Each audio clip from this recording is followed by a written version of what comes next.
Greg Parnell here from Glenn Miller Productions Incorporated, the owner and operator of the world-famous Glenn Miller Orchestra. Today we have a panel discussion with several special guests who I will introduce in a minute. This panel will discuss a few of the arrangements from the Glenn Miller Library. With over 1,000 arrangements in the original library, we could spend years discussing this music. My hope is to continue to do these discussions on a regular basis in order to share this great music with fans around the world. Many Glenn Miller Orchestra fans have asked about the music library and how we have access to it. At this time, we want to acknowledge and give thanks to the estate of Glenn Miller and Glenn's daughter, Johnny D. Hoffman. It is through the estate that Glenn Miller Productions Incorporated, owner and operator of the Glenn Miller Orchestra, has been granted an exclusive license to use the library of Glenn Miller. It is our privilege to be able to use this music and keep safe the original manuscripts of Glenn Miller, Jerry Gray, Bill Finnegan, Billy May, Eddie Durham, George Williams, and others. At this time, I'd like to introduce the panel to you in no particular order. I'm going to start with Karl Pearson, while I ask him to unmute. Karl Pearson is a Glenn Miller scholar, and how you doing, Karl? Doing okay today, Greg. How are you? Excellent, excellent. Thanks for joining us. Maybe you can tell our fans briefly about how you started to do your research or when you became a fan of Glenn Miller.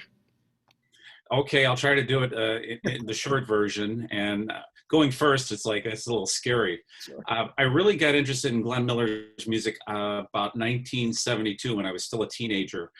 My dad had some of the 78s. I'd heard some of them, and then he from a good friend of his, and that's really when I became hooked.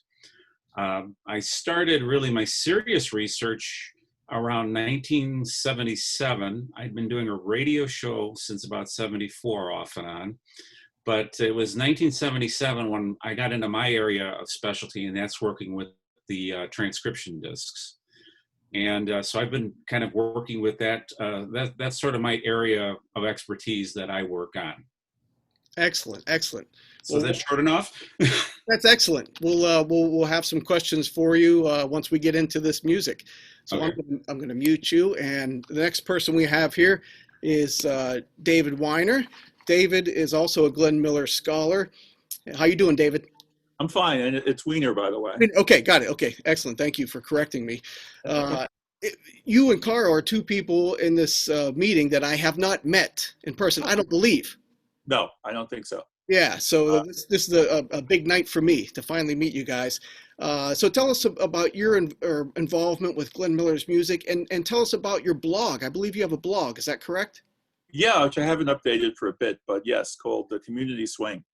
I've been collecting since 1964, maybe even a little earlier. My dad bought me one of the Camden albums, and that started me. I began collecting on my own. In the 70s and 80s, I had a radio series on Long Island that featured a lot of Glenn. And I've written the notes for a number of Miller reissues on the Vintage Jazz Classics label, which Ed Polic had provided the material for. I'm not what I would call a researcher per se, just a fan who has always tried to find out as much as I can about Glenn and collect the music and all the books, and pretty much everywhere I reach in my apartment, Glenn's there. So. That's excellent. Well, thanks for being with us today, David. Sure. Next, we have someone who I refer to as a super fan, who goes to or attends. Well, there's a couple here, but this person I see a little more often than the others. Maybe it's because he lives in Florida. We've got another Glenn Miller scholar who's been involved with different things throughout the years. I'd like to welcome Mr. Bill Swisher. How you doing, Bill? I'm good, Greg, and you're using the term scholar very loosely, and I appreciate that. So tell us about your obsession with Glenn Miller and certain things you've been involved with throughout the years. Obsession is a good word for it. I really first became aware of Miller's music when I was a toddler because my parents were a young married couple during the swing era, and they danced to the bands and collected the records. And so I remember hearing those just when I was really beginning to walk.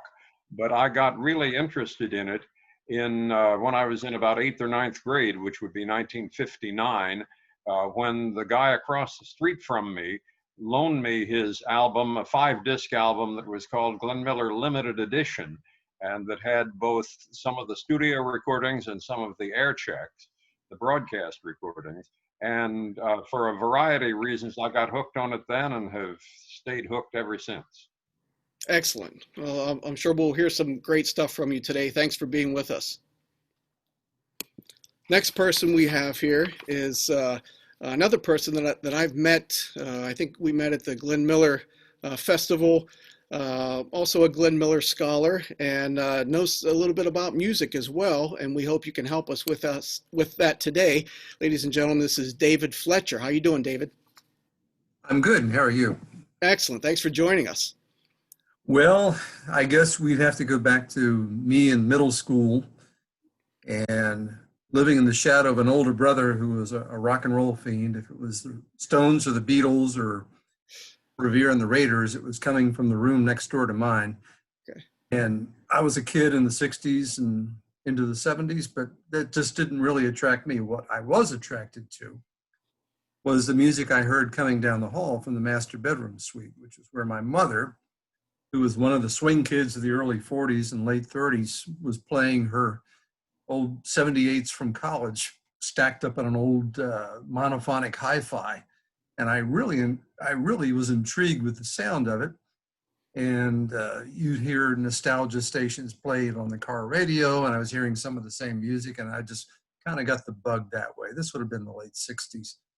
So a few lawns mowed and some money to spend in stores, and I started building a record collection later on. It was 78s. I DJ'd some in the 80s, playing that music with 3-speed turntables and a college FM station. And several books and several thousand records later, here we are. Now, you and I have talked a little bit about the music, and you seem to be kind of knowledgeable. Do you play an That's instrument? An illusion, Greg. Illusion, okay. Bill Nice. Swisher can explain all of that, but no, I call myself a serious listener and a serious reader, and I think if you put the two together, if you have a passion for anything, I think you can learn as much as you like. Yeah, I believe that. Have time for and energy for, and that's Right. kind of what I am. Well, thanks for being with us today, David. Sure. The next person I'd like to introduce is someone that works with the Glenn Miller Archive. He's written books about Glenn Miller, a book, and is working on another book, I believe. But Dennis can tell us about this. Welcome, Dennis Spragg. How you doing, Dennis? To unmute myself. There we go. There you go. Am I muted or okay? It looks like I'm unmuted. Good. Background. Yeah. I was first interested in Glenn Miller probably from birth. I was aware of him my whole life for a number of reasons. My father was a broadcasting executive and had originally been a broadcast engineer during the 1940s, both on the network level and in the military. So he crossed paths with Glenn Miller. So I had availability of these recordings in the home and didn't know what they were, but got interested in them and watched the movie on television and all of that stuff. And eventually, by the time I was a senior in high school, I had the ability to collect a number of albums that were already either in the home or later I was able to get through Dad. But anyway, to make a long story short, I went to college, went in the military, had a civilian life in media, which we won't get into, a very extensive career. And along the way, because my dad's family was from southwestern Iowa, I started going to the Glenn Miller festivals in Clarinda back into the 1980s and 90s. And my parents went a couple times and other relatives. But anyway, along the way, I got to become very close to Alan Cass at the University of Colorado and Steve Miller, Glenn's son. And Alan and Steve took me under their wing along with Ed. And here we are. And we lost Steve and Alan along the way, but I'm basically directing the Glenn Miller Archives. We changed it from archives singular, archives plural. We're part of the American Music research center in the University Libraries and Special Collections at the University of Colorado Boulder, the estate of Glenn Miller. We are the designated repository legally for Glenn Miller's property. So that's who we are. And the book that you wrote. Well, that's Glenn Miller Declassified, which came out 3 years ago with the help of a lot of really neat people. And it took a long time. Steve and Johnny wanted that thing done, and it was done. And I hope they're very pleased with it. I don't know about Steve, but Johnny certainly is very happy with it. And it goes into what really happened to Glenn in the military. And it's pretty extensive and took a long time to put together. And a lot of people like Ed helped me with it a lot. So. And where can our fans find that book? Oh, it looks like you froze. I'm okay. Stuck. Okay, I'm not sure if it's my computer or your. Okay, you're back. My internet, no, I think it might have been mine. I think the internet connection dropped there for a moment. Okay, so where can the fans find that book? Anywhere, Amazon, Barnes and Noble, online. You can get it anywhere it's available. Excellent. It's worth checking out. And it's done very well. Excellent. It's very popular in the United Kingdom, by the way, as well as you know. I believe it. I believe it. All right. Well, thanks for being with us today, Dennis. All right. The next person I'd like to introduce is somebody that I think everybody here kind of looks up to, who's been involved for quite a lot of years and did a specific project with helping to organize the Glenn Miller Music Library. And if I can get Ed unmuted, I'd like to introduce Mr. Ed Polic. Ed, how you doing? Good, Greg. Thanks for being with us. I started in about 1949 or so in collecting Glenn Miller music. And as a grade school kid, I started off on a C melody saxophone. And then went up to tenor and keyboards and clarinet and all that. And I fell in love with the music about 1949, just before I got into high school. And I thought I'd spend a year collecting everything that Glenn Miller ever recorded. And here I am, what is it, 71 years later, still finding stuff. That's good. Tell us quickly about the project that you were involved with organizing the music library. That was only a very minor thing. Back in the late 1960s, John Flower and I were writing the book on the civilian band, Moonlight Serenade. And I was doing all the research on, the music that was played, and John was collecting articles, and John was doing the typing. And I got to know David McKay Sr. and visited him several times at his office. I think it was on 50 Wall Street, if I remember correctly, up on the 8th floor or something like that, long time ago. And David McKay Sr. gave us permission to go through the library. And we spent one full week in New York City, going through all the file cabinets and jotting down notes, scribbling notes and all that sort of stuff. Not enough time with it, but we spent one full week, and after that contacted a lot of the arrangers who were involved and just gathered data. Yeah. Well, you did a great job, and I know that you continue to update that, and I'll get into what I've been doing a little further along. But yeah, we hope to all just continue to learn about that music library. There's so much there. So Ed, thank you for being with us today. Okay. All right. So last but not least, many of our fans know this character who's been a good friend of mine for many years now. I'd like to introduce the leader of the current Glenn Miller Orchestra, Nick Hilscher. How you doing, Nick? Doing well, Greg. Can you hear me okay? I can hear you. Thanks for being with us tonight. Thank you. It's a pleasure. For me, my love for Glenn Miller and his orchestra started in 1989. I saw the Glenn Miller story. It was on American Movie Classics when I was 11 years old. And then I about a month later, I guess, so we were on a family vacation, went to a record store and got a cassette tape of a legendary performer, which were compilation of air checks. And I just fell in love, and I made fans out of my parents. And then it just, continued on. However, I was interested in music and making music, and I wanted to perform this music. And it kind of never left me. Even as a classical pianist in college, this is what I wanted to do, was to sing that style. And so I had the wonderful privilege of joining the band. I auditioned with the Glenn Miller Orchestra in January of 1998, won the position as the male vocalist, and then quit school for a year, toured with the band, went back to school, finished my degree, went back on the road for another 5 years with you, and then left to get married, and have been back since 2012, but in a new capacity as the music director. So I'm here and delighted to be here, but my thrill here is to be talking with these gentlemen who have actually, and Dennis mentioned Alan Cass, along with Alan, have kind of been a secret inspiration or behind the scenes inspiration for me in wanting to delve deeper into the library and perform it, because that's my passion. I want it to be played and hopefully played not as a copycat orchestra, but stylistically as close as we can get it, honoring Glenn and honoring these great arrangers. Yeah, and you're doing a great job, by the way, and I know the fans will agree with me.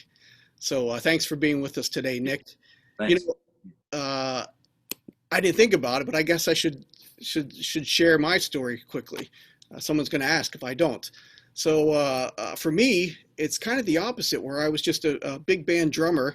I loved all the big bands, but for me, the favorites would have been Count Basie Orchestra from the 50s, the great Woody Herman orchestras from the 40s through the 80s.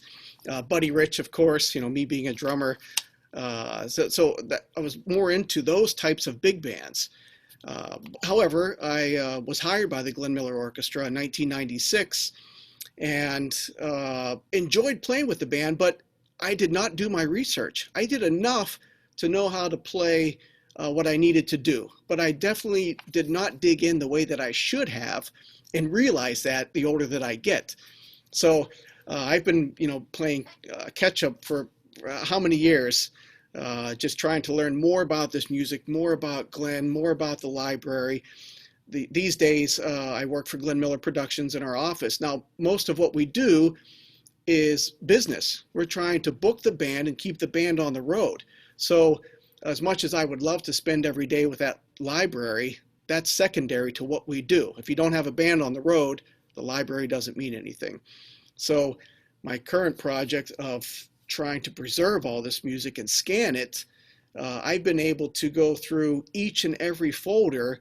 So as you're standing there scanning everything, sometimes I'll pull up some information from one of the books and jot down some notes. I'll listen to the recording. So I've gained so much knowledge in the last few years simply by doing this project. So that's my story. So now you've met everybody, and we have, before we get into the music, just a couple quick questions. We sent a note to our fans and asked them if they had any questions for this meeting that we're doing here. And we can cover a few of those today. So this first one is a question this one's for Nick Hilscher. And let me unmute you here while I'm getting ready for this. This is from Christine Jeanette. Hi, Nick. I have attended and enjoyed your concert several times in the past. I look forward to attending again, but I do have a complaint, and I have a staff member, and I hope a staff member will address this. When you play the theme song, Moonlight Serenade, you never play it in its entirety from beginning to end, uninterrupted. Someone is talking at the mic during the song, or you just cut it short. I just think this is very disrespectful. Maybe you just don't realize this. Such a beautiful creation, then you ruin it.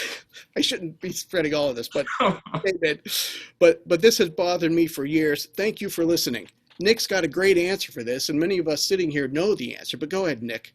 Sure. Well, the answer is for me, I'm sticking with a tradition that's there. Now, maybe one of these gentlemen would be able to disagree and say, well, actually but we're kind of following the radio broadcast idea, although Slumber Song was for a period of time the alternate theme song that was, the beginning and the end of the radio broadcast.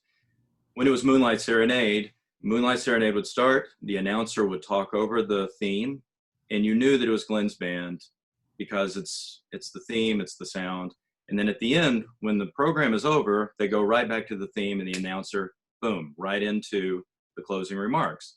When I joined the Glenn Miller Orchestra at 21 in 1998, Larry O'Brien would come out and would play a short version of the theme, just like what we do today, but without speaking, since it's not a radio broadcast. But always 2 hours later at the end of the show, he would start that short theme again, turn right around to the mic and give his closing remarks, bring out the female vocalist and me, and we take our bows, and that's how it would end.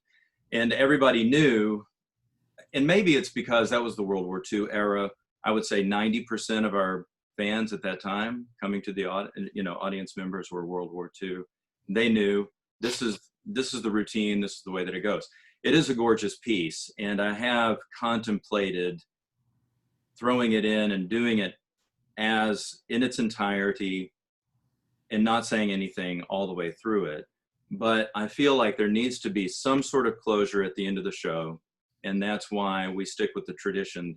What I changed when Larry retired, and then there was a year, and then I came on as the music director, was I think that it is a gorgeous arrangement. It needs to be played in its entirety, if not, even with a small segment cut. But we now play it in its entirety. I just come in on the last segment of the tune when the theme repeats, when the melody repeats again, and I give my closing remarks and follow that tradition. So that's really the main reason why we do it. I could throw it in the middle and then repeat, like, say, a short theme at the end just to give the closure, but that's my main reason for doing it the way that we do it. If I did it that way, you'd get it 3 times throughout the show, and maybe that would be too much. I don't know. And but I definitely don't mean any disrespect exactly regarding the arrangement, etc.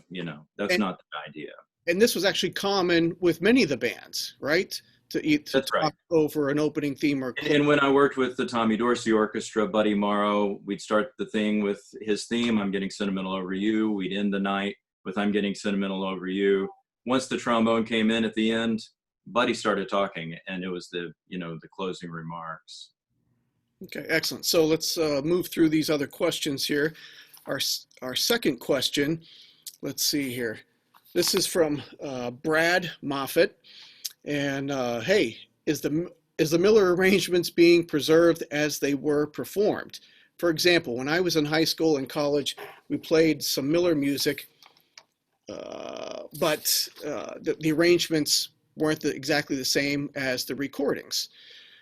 So let me just answer part of that briefly here. As I mentioned, preserving the music, we are working on it where I'm scanning everything so that it's going to be preserved forever, hopefully. As far as the arrangements go, this gets a little tricky because we use this library, and because of our exclusive license agreement, that music has to stay within the Glenn Miller Orchestra or Glenn Miller Productions within our office and our operation.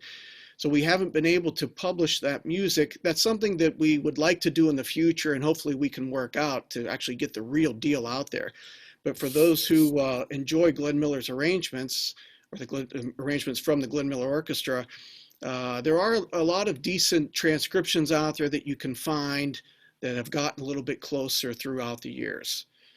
So that's what's happening with the library. Let's see, question number 3 we have from Mark Stremel.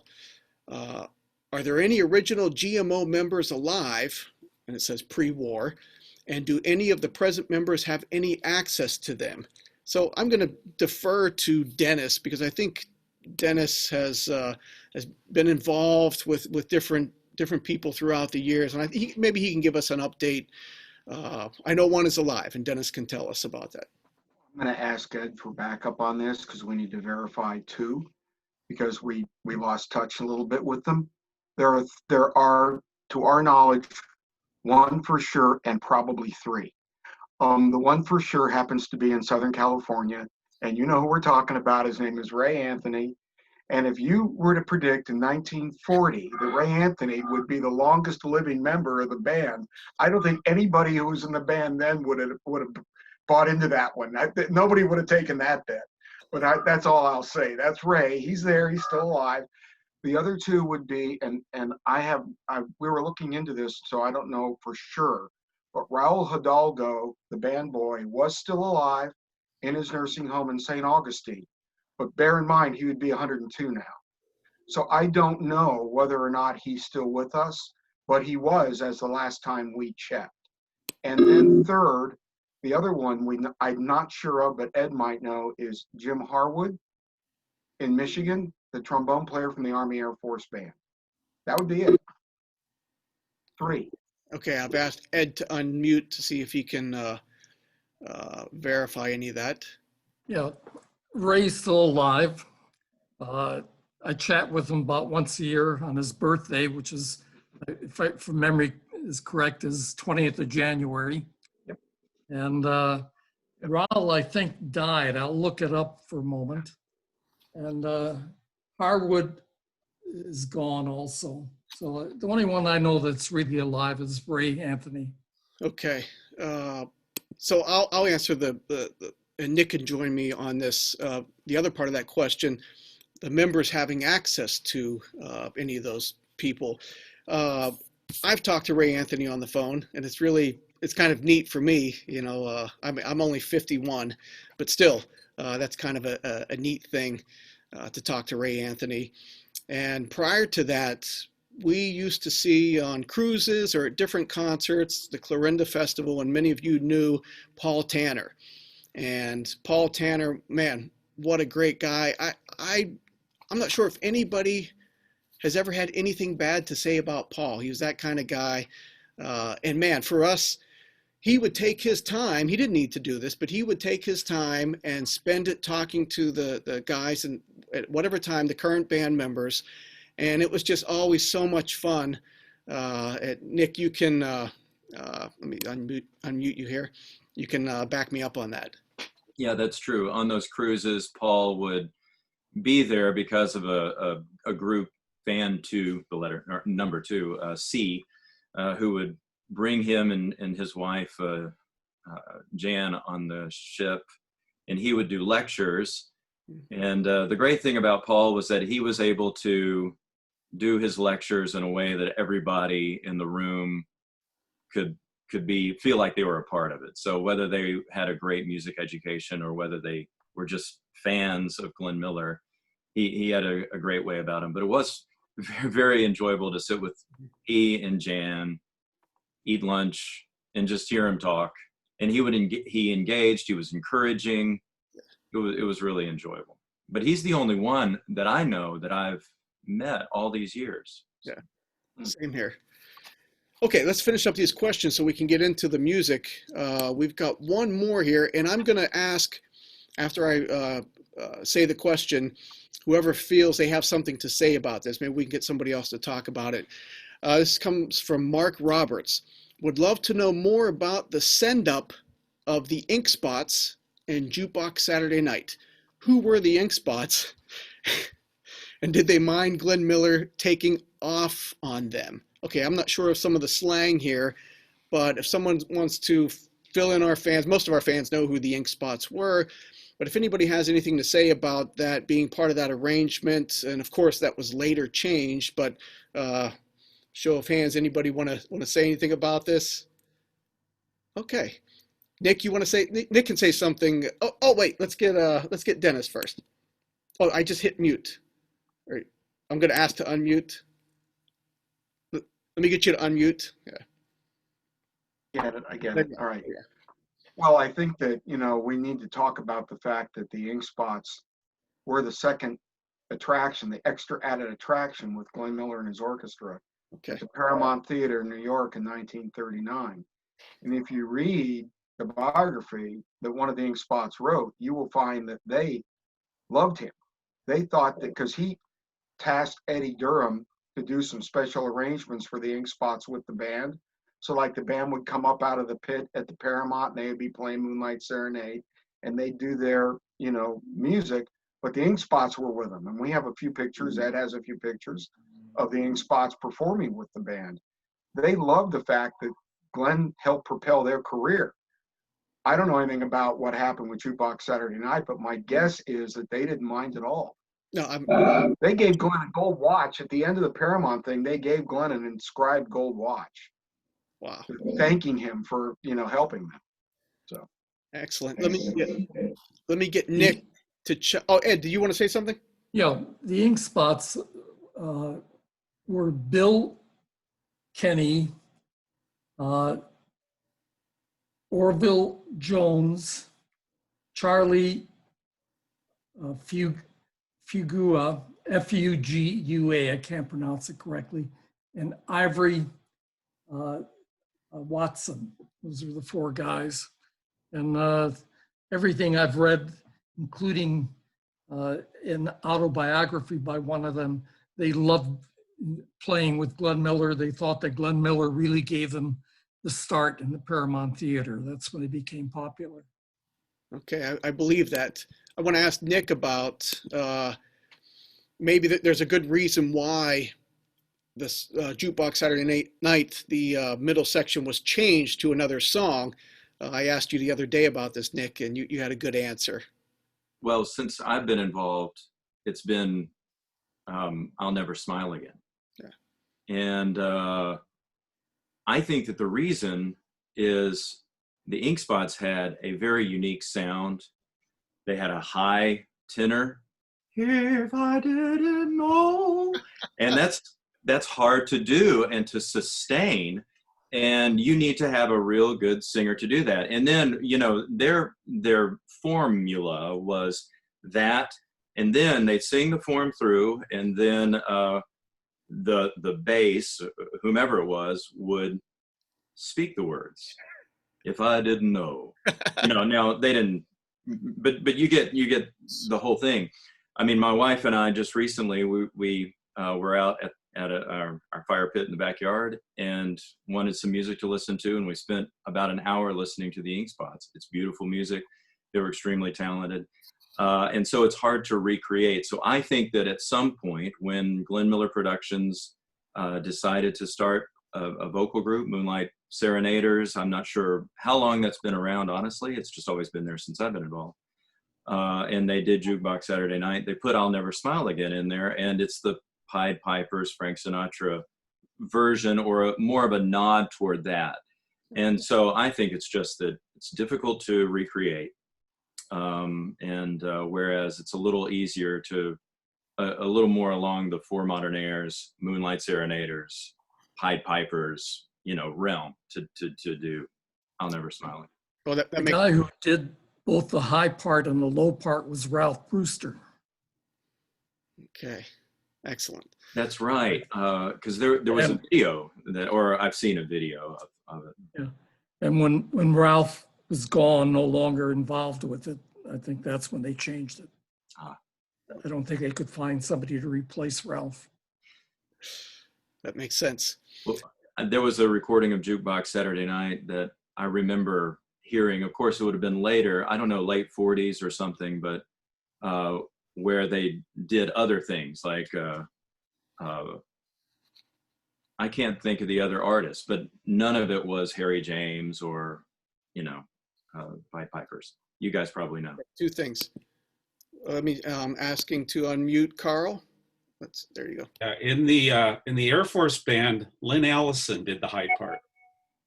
Right. And maybe Ed could confirm it. I don't know, was Murray Kane the bass? But definitely Lynn was the high part because that was his kind of specialty with the crew chiefs.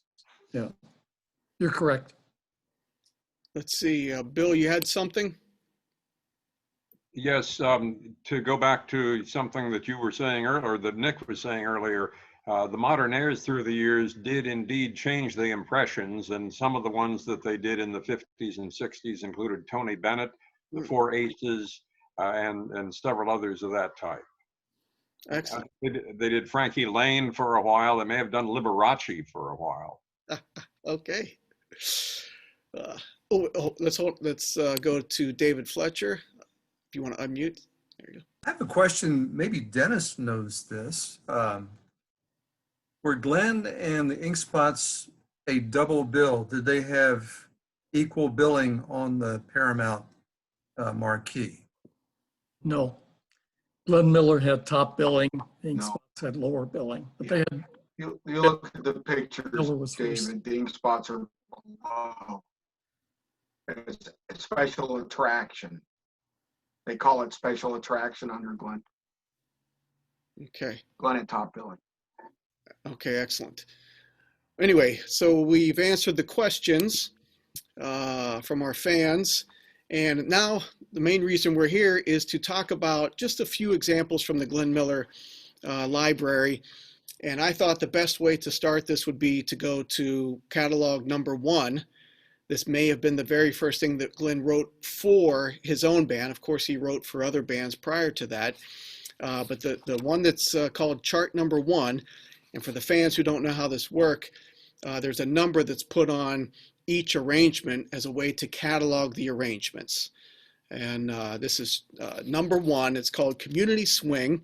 And this is an example of a composition and arrangement by Glenn Miller from 1937. It was recorded on June 9th, 1937.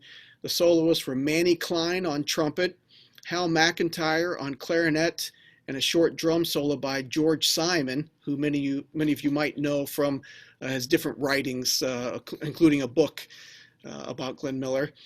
I'm going to show you here an example of a Glenn Miller score, and what makes this neat, and I'll try to explain it. Some people write in concert key, meaning that in the same key, I'm going to write all 5 sax parts in the key of B flat, because that's what I'm thinking of. I might be a piano player and I see F, A, C, and those notes I want to write on my staff F, A, C. What that means is later on, somebody has to transpose the concert key to that specific instrument. For example, a clarinet or tenor sax is in B flat, the alto is in E flat, and it goes on and on. So Glenn wrote in concert key. He wrote on the same staff, and I'm going to show you this in a second, the saxes, the 5 notes for the saxes, or 4 notes, believe for the smaller band. And then all the brass section, trombones and trumpets, are on a staff below it, written on the same staff. I believe 3 trumpets and 2 trombones. And below that, he might write either the chords for the piano or just some kind of a sketch if he's writing specific bass notes. So here we go. This is the front of Community Swing. Now, something scribbled out. Someone asked, was that a title? And can I see? I can't see what it was. It could have been he was doing another arrangement and he wrote the title and then decided to use this paper to do this arrangement. It could be that simple. But this is an arrangement by Glenn Miller. And if we get to this first page, and I'll try to point these out, if you can see this. On that top line, that's the saxophone parts. So you can see how they're stacked up. And after this, I'm going to show you a more typical type of score, which would be different from this. On the second line, they're all the brass parts. Now, Glenn, you can tell from this, was a very neat writer. This is very easy to read, and it's very small. He's got to squeeze all those notes on the page. But this is an example. Like I said, we can't give away this music, so I'm just showing you a brief little example here.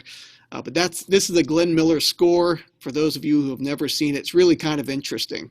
Now I'll show you the same score or same arrangement that somebody recopied into not concert key, but transposed parts. And this would be, this is old stuff. So this one, the page is actually so old that it's split in the middle. But you'll see, let's get the beginning here, that the saxophone parts, and let's see, okay, so they didn't use the top section. So the saxophone parts start a little further down. You have your 4 saxes. Each one has its own staff. This is typically how people write today. And then you have, let me make sure I have this right, you have your brass section with the trumpets being there, each trumpet. And if you can see the key signatures, which would be, I'm trying to hold this in point, that first section, and that would be, if I can read this, a natural sign. No. Why would they have a natural sign? That's a good question. Well, for the alto sax, it's an F sharp, which means they're playing in the key of G, probably. So they're all in their respective keys at this point. But this is the way that a score would look today. That's what makes Glenn's different. And I don't want to talk about this for hours, but I hope I made that clear for the fans to give them a little insight. A couple other things before we get your comments from this.